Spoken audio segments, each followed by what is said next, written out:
Namaskar students, so welcome again with this chapter number 4, agriculture. In previous lecture we have discussed so many things, so let's start this chapter with the plantation crops. Yes students, today we will start our topic with the food crops and the other grains. Now first I am starting with the sugar cane. So listen carefully, sugar cane, about the sugar cane जिसको हम गन्ना कहते हैं, how it is cultivated. It is the tropical as well as subtropical crop. It grows well in the hot and humid climate with a temperature of 21 degrees Celsius to 27 degrees Celsius and annual rainfall between 75 centimeters and 100 centimeters. Irrigation is required in the regions of the low rainfall. It can be grown on the variety of soil and needed manual labor from sowing to harvest. ये इसकी some characteristics है. Remember this.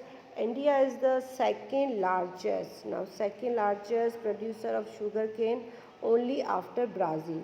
Now यहाँ पे China नहीं है, Brazil is the first largest producer, then India comes. It is the main sources of sugar, गुड़, जगरी जिसे हम कहते हैं, खांडसारी and the molasses. The major sugarcane producing state are Uttar Pradesh, Maharashtra, Karnataka, Tamil Nadu, Andhra Pradesh, Telangana, Bihar, Punjab and Haryana. These are the major state of the sugarcane.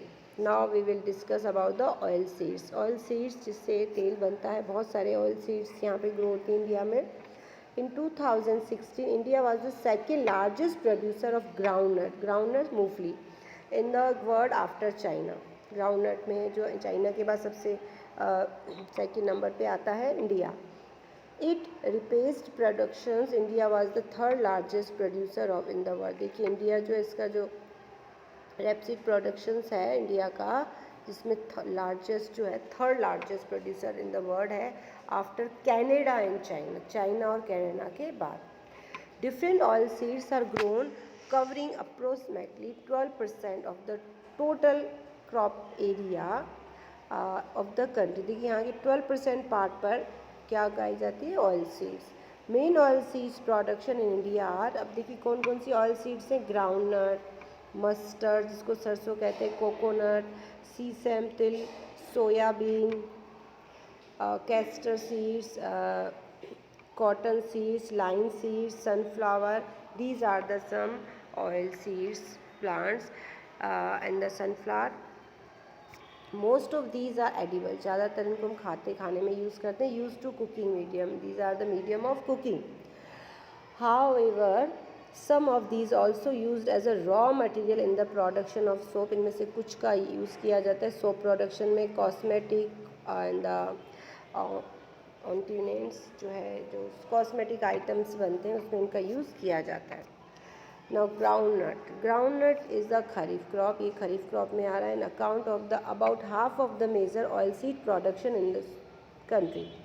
Gujarat was the largest producer. यहाँ देखिए Gujarat largest producer है groundnut का, followed by Rajasthan, Andhra Pradesh in 2016-17.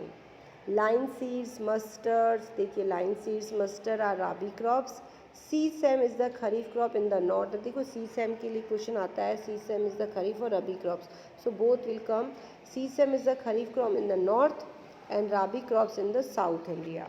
Castor seed is the growing both rabi and kharif season, यानी sesame and castor seed जो है दोनों ही किस में आ रही है, राबी क्रॉप से. नाउ tea, everyone knows about the tree. It is a part of our daily routine life. Tea cultivation is a small example of the plantation agriculture. ये किसका example है, plantation agriculture. It is also an important beverage crops, जो पीते हैं इनको हम, है ना, पेय की जो चीज़ें होती है. Crop introduce in the India initially by the British. यहाँ पे किसने इंट्रोड्यूस किया, ब्रिटिशर्स ने. Most of the T plantations are owned by Indians. ज़्यादातर इंडियंस करते हैं plantation. The tea plants grows well in the tropical and subtropical climate in down with the deep and fertile, well-drained soil rich in humus, organic matter. Tea bushes require warm, moist frost free, force-free climate all through the years. Frequent shower, जो frequent shower होता है, rainfall even distributed over the years ensure the continuous growth of the tender leaves. देखिए जो चाय की पत्ती होती है लीव्स से, इसके लिए जो है कंटिन्यूसली जो है फ्रिक्वेंट शावर की ज़रूरत होती है. Tea is the labour intensive industry. Tea कैसी इंडस्ट्री में? The labour intensive.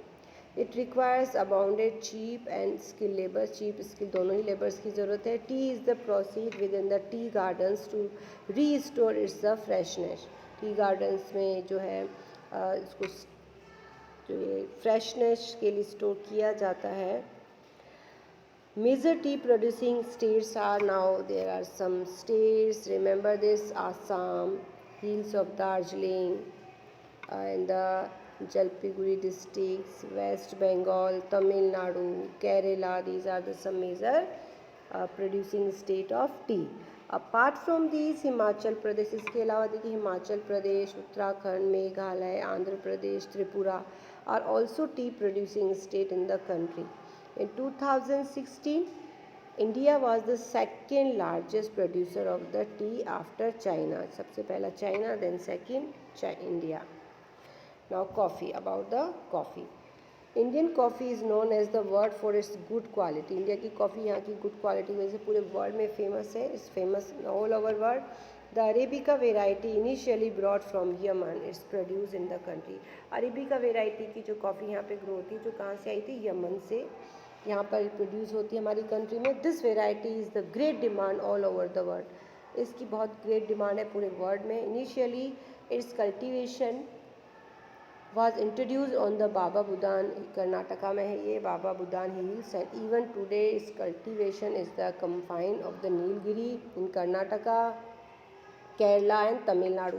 यहाँ पर इनका कल्टिवेशंस किया जाता है. देखिए इस तरह से यहाँ पर हम टी का थोड़े से पिक्चर्स देख लेते हैं. ये शुगर केन हो गया, सनफ्लावर, मस्टर्ड हार्वेस्टिंग. देखिए किस तरह से सरसों की खेती होती है, मस्टर्ड. यहाँ देखिए टी कल्टीवेशन हो रहा है. आउट्स की टी कल्टीवेशंस, किस तरह से टी लीव्स को कलेक्ट किया जाता है स्किल नॉन स्किल लेबर्स के जरिए.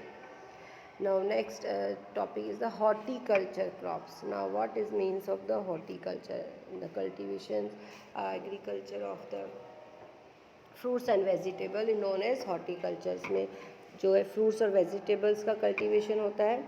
So in 2016 India was the second largest producer of the fruits and vegetable in the world after China.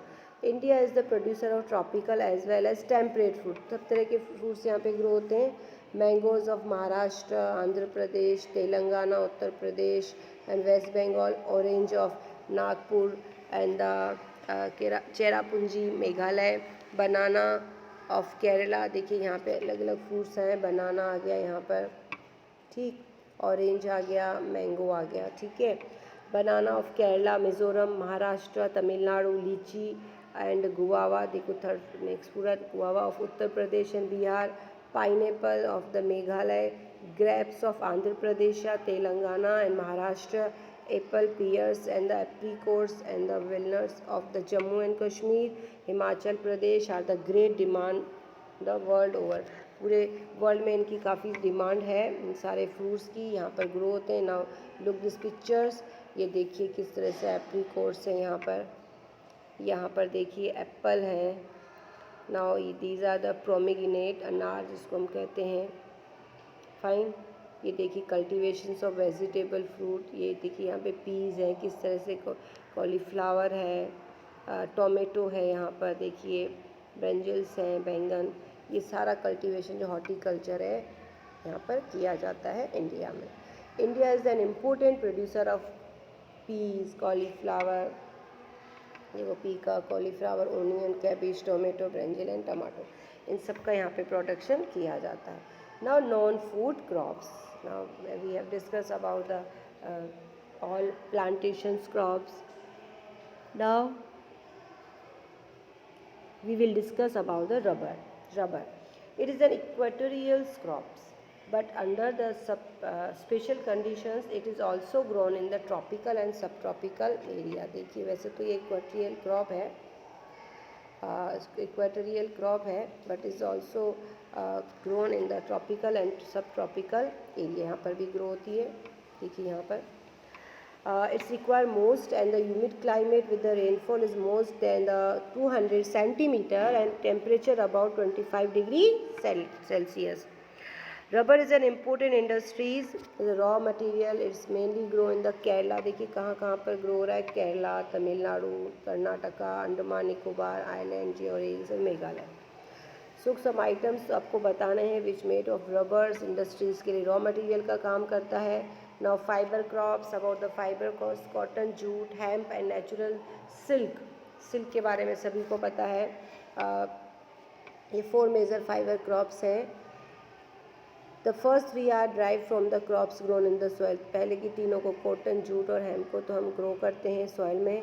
And later obtain from the cocoon. जो silk की बात हो रही है, सिल्क जो है वो कहाँ से ऑब्टेन होता है, ग्रो नहीं हो रहा है. It's obtain from cocoon of the silk worm. Silk worm कीड़ा आता है. Feed on the green leaves specially mulberry. Mulberry की जो लीव्स होती है ग्रीन, उस पर पाया जाता है. Rearing of silk worm, rear किया जाता है, पाला जाता है इनको for the production of silk, जिससे सिल्क का फाइबर का प्रोडक्शन किया जाता है. इसी को हम कहते हैं सेरीकल्चर. सिल्क का जो हम कल्टिवेशन करते हैं, सिल्क को जो हम रेयर करते हैं, रेयरिंग ऑफ सिल्क, और सिल्क का जो फाइबर प्रोड्यूस करने के लिए, उसको हम कहते हैं sericulture. Now about the cotton. The main feature of cotton is believe to be the original home of the cotton plants. ज़्यादातर कॉटन कहाँ से मिलता है हमें, कॉटन प्लांट से. Cotton is one of the most raw material for the cotton textile industry. Raw material का काम करता है. In 2016, India was the second largest producer of cotton after China. Cotton grows in the drier part of the black cotton soil of the Deccan Plateau. It requires high temperature rainfall. देखिए यहाँ पे high temperature rainfall की ज़रूरत है. और irrigation, 210 frost-free days and the bright sunshine for its growth. Bright sunshine चाहिए इसकी growth के लिए. It is the kharif crop. कौन सी क्रॉप है, खरीफ क्रॉप है. And require 6 to 8 months to the manure. 6 से 8 महीने लगते हैं. Major cotton producing state are Maharashtra, Gujarat, Madhya Pradesh, Karnataka, Andhra Pradesh, Telangana, Tamil Nadu, Punjab, Haryana and Uttar Pradesh. These are major producers of this particular cotton crops. Now about the jute. Jute is also known as golden fibre. याद रखेंगे golden fibre के नाम से. Jute is grown well on drain fertile soil in the flood plains where soil are renewed every years. ये ऐसे flood plains area होते हैं जहाँ पे बारिश बहुत ज़्यादा आती है. फ्लडेड एरिया वहाँ पे ज़्यादा ग्रो होती है. High temperature is required during the time of growth. बहुत ज़्यादा हाई टेम्परेचर की रिक्वायरमेंट होती है. West Bengal, Bihar, Assam, Orissa, Meghalaya are the major jute producing state. It is use in the making gunny bags. देखिए कहाँ कहाँ यूज़ हो रहा है. Gunny bags, mats, ropes, yarn, carpet and other artefacts को बनाने के लिए यूज़ होता है. Due to its high cost, इसकी कॉस्ट थोड़ी हाई होती है. It's losing the market of the synthetic fibre and packing material particularly in the neon. क्योंकि ये बहुत कॉस्टली पड़ता है, तो कई लोग जो हैं, जो नियॉन है, सिंथेटिक फाइबर का यूज़ करते हैं इनकी जगह पर. So next lecture we will discuss technological and institutional reforms. Now let's revise some topics. Sugarcane grows in the hot and humid climate. कितना rainfall चाहिए, 75 to 100 centimeter. Temperatures 21 to 27 degrees Celsius. Take almost year to harvest. इसको 1 साल करीब लगता है. India is the largest producer of sugarcane. जो India जो है लार्जेस्ट प्रोड्यूसर है sugarcane का. Oil seeds. Now what is the oil seeds, कौन सी, ग्राउंड नट, मस्टर्ड, कोकोनट, तिल, soybean, castor seeds, sunflower seeds. Mostly use in cooking. किसमें use होता है, कुकिंग में. Ground nut is the kharif crops. Largest producer is Gujarat. Remember this, largest producer is Gujarat. Fine.